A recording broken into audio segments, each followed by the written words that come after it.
Hello everyone, my name is Lady, and today I'll be considering that I'll be discussing a case study titled "A Disillusioned Assistant Principal."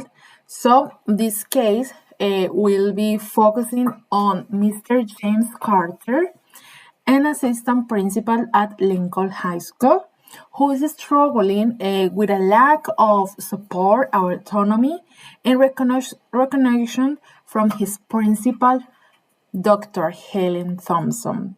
At the school resistant culture, through this analysis, I'll explore the challenge Mr. Carter faced and propose solutions grounded in the management theories to address these issues. So I'm gonna give you a little bit of information, like background information about this case. Like I mentioned before, Lincoln High School is a traditional hierarchical institution what is often met with resistance. Mr. Carter, the assistant principal, is responsible for students' discipline, teachers' evaluations, and other administrative work and tasks. However, he feels undetermined by Dr. Thompson's micromanagement and the school culture, which is like a little bit of resistance new initiatives. For example, when Mr. Carter tries to implement a new classroom management strategy or a new methodology, his decisions are frequently overlooked and teachers dismiss his suggestions.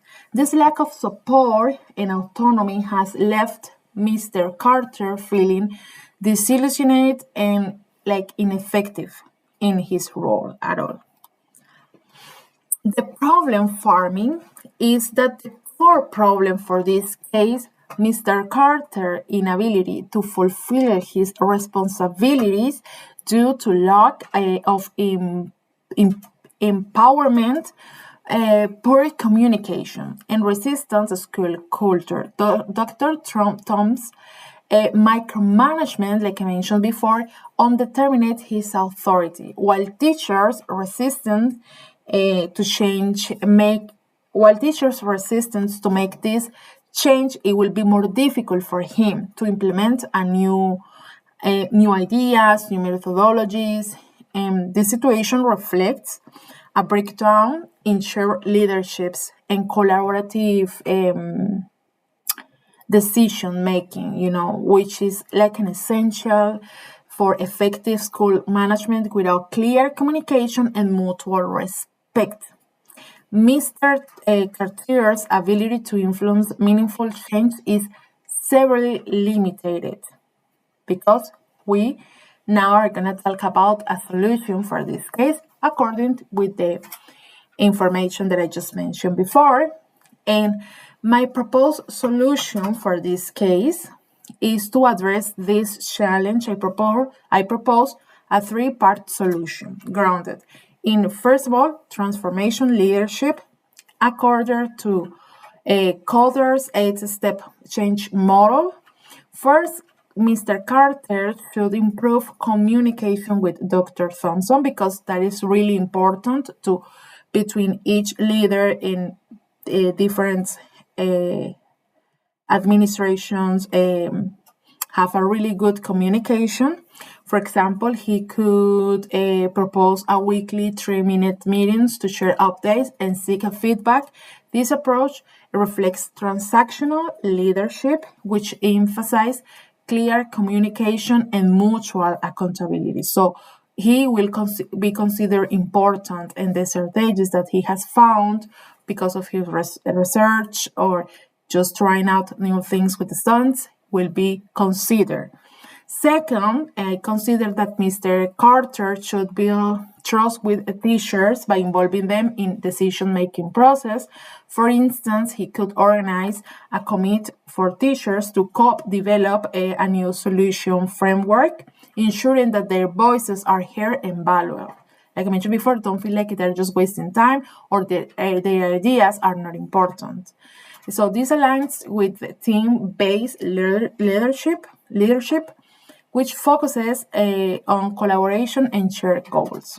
Finally, Mr. Carter should seek like professional development opportunities to enhance his leadership skills.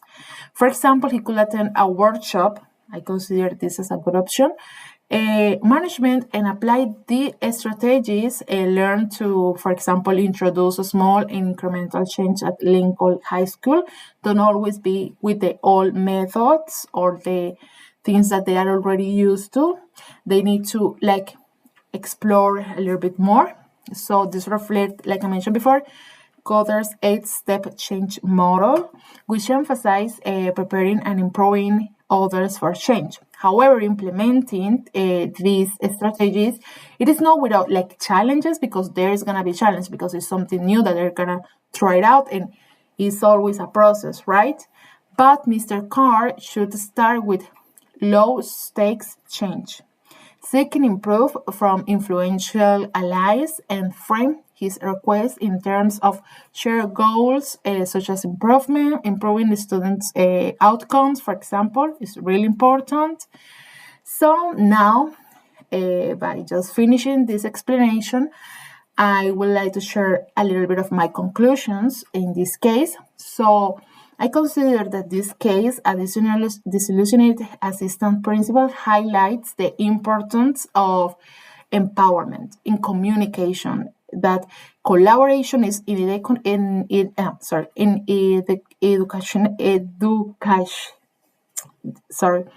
educational leadership is really important, and adopting these principles from transformational leadership communication will help to change the management theories and try out some new methodologies and strategies with the students. Mr. Carter can address the challenges at Lincoln High School and create a more supportive and effective leadership environment.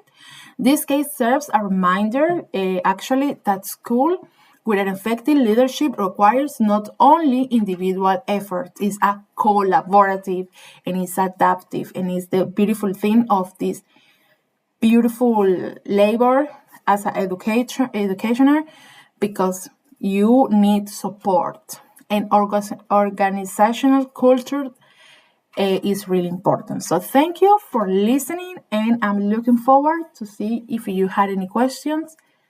So this is all for now. I hope you like this video. See you next time.